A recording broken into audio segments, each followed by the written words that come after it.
आयुष्यात कधी काय होईल हे सांगता येत नाही, त्यामुळे तुम्ही नेहमी काळजी घेतली पाहिजे. आता हे मंडल कुटुंब होतं पहा. या मंडल कुटुंबात या कुटुंबाला 3 मुली होत्या. म्हणजेच की तिन्ही लेकींना उच्च शिक्षण देऊन स्वतःच्या पायावर उभे केले होते. त्याच आमच्या वंशाचा दिवा आहेत असे अभिमानाने सांगणाऱ्या मंडल कुटुंबात आता फक्त आई वडिलांशिवाय कोणीही उरलेलं नाही. म्हणजे या तिन्ही मुलींचा मृत्यू झालेला आहे. ही घटना चंद्रपूरमधली आहे.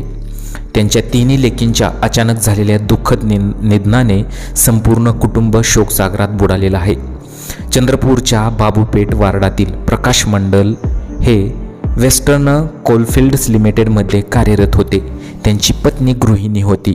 आर्थिक स्थैर्य असल्यामुळे त्यांनी आपल्या तिन्ही लेकींना म्हणजेच प्रतिमा, कविता आणि लिपिका यांच्या शिक्षणाकडे लक्ष दिलं. मुलगा नसल्याने त्यांना कधीच त्यांची कमी जाणवली नाही, कारण त्यांचे संपूर्ण जीवनच त्यांच्या लेकींना घडवण्यासाठी समर्पित केले होते. प्रतिमा ही केवळ अभ्यासातच नव्हे तर अध्यापनातही कुशल होती.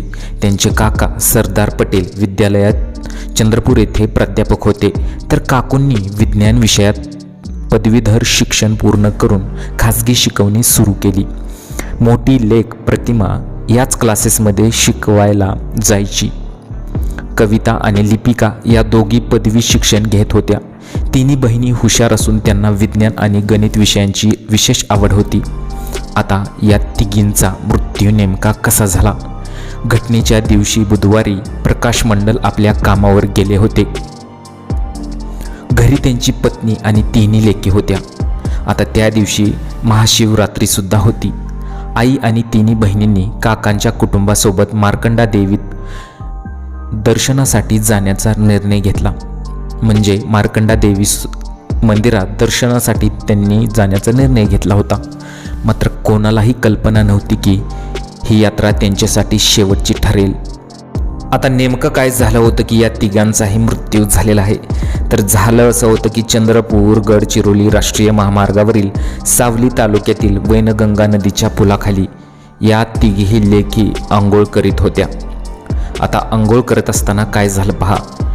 त्या अगोदर आपण पाहूयात की शहरातील लोकांची म्हणजे त्यांना एक सवय असते, ती म्हणजे की जेव्हा ते लोक गावाकडे येतात तेव्हा त्यांना पोहण्याचा मोह आवरत नाही.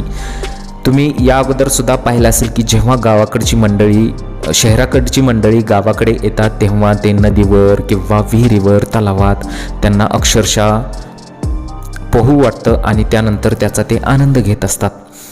मग या मुलींनी काय केलं की पुलाखाली या तिघीही आंघोळी करता गेल्या होत्या. आता या तिघींना पण पोहण्याचा मोह आवरला नाही. त्या खोल पाण्यात जसजसे पुढे गेल्या तसतसे त्या बुडू लागल्या. एकमेकींना त्यांनी धरलं पण त्यांचा जागीच मृत्यू झाला.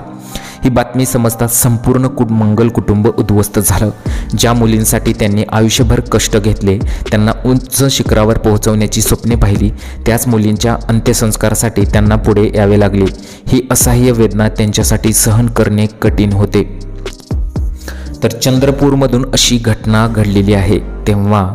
जेव्हा केव्हा तुम्ही पोहायला जात असाल तर काळजीही घेतली पाहिजे. त्याचबरोबर सर्व लोकांना पोहता हे आलंच पाहिजे असंच या घटनेवरून तुम्हाला समजत आहे. अक्षरशः त्या कुटुंबात फक्त आता आई वडीलच शिल्लक राहिलेले आहेत. तुम्हाला या घटनेबद्दल काय वाटतं? तुमच्या प्रतिक्रिया आम्हाला कमेंट बॉक्समध्ये जरूर कळवा.